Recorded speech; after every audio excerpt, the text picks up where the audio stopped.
मी भूजलतज्ञ अमुक्षित सर्वदे.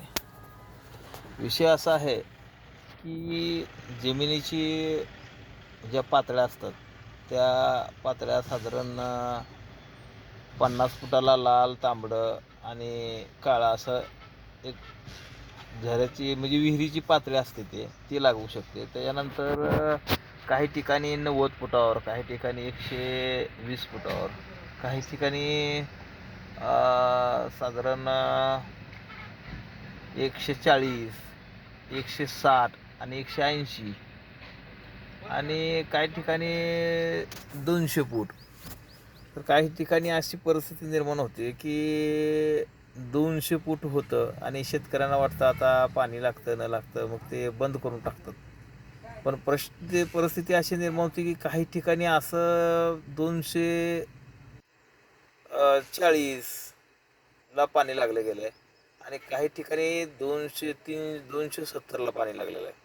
आता ह्या जी पातळ्या जमिनीतल्या असतात, आता काय काय शेतकऱ्यांचं मी बघतोय, काय काय शेतकऱ्यांना असे विषय निर्माण होतो की 800 फूट बोर घेतात.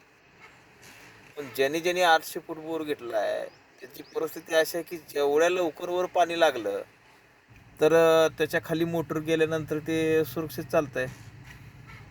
पण परिस्थिती अशी निर्माण होती की जमिनीच्या पातळ्या हलक्या लागत असतात वरती. आता 800 फूट ज्याने बोर पाडलाय तर 800 फुटामध्ये मोटर 500-700 फुटावर सोडलेली असते.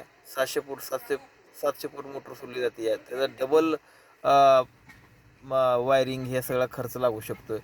आणि एवढं लागून जर चुकून वरनं एखादी पातळी हलकी लागली, एक साधारण 10 फुटाचा थर जर हलका लागला आणि तो जो वरून ढासळला तर अक्षरशः सगळे जेवढे खर्च केलेला असतो तेवढा सगळा वाया जातो. त्याच्यामुळं मी जास्तीत जास्त आता पण जेवढे बोर मारले ते 300 फुटाच्या वरच आणि 180, 160, 220 ह्या याच्यावरच लोकांना पाणी काढून दिलेलं आहे.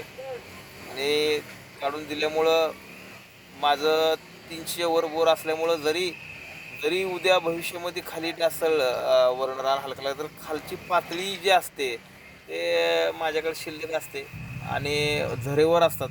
त्यामुळे शक्यतो माझ्या बोरला आत्तापर्यंत प्रॉब्लेम मी येऊ देत नाही. आणि हे जे 700-800 फूट जातात ना, तर 100% या लोकांना वरच्या जे पातळ्या असतात ना, त्या एवढ्या पातळ्या तोडल्या जातात. त्यामुळं तो तो बोर सक्सेस होणं फार विषय भयानक आहे.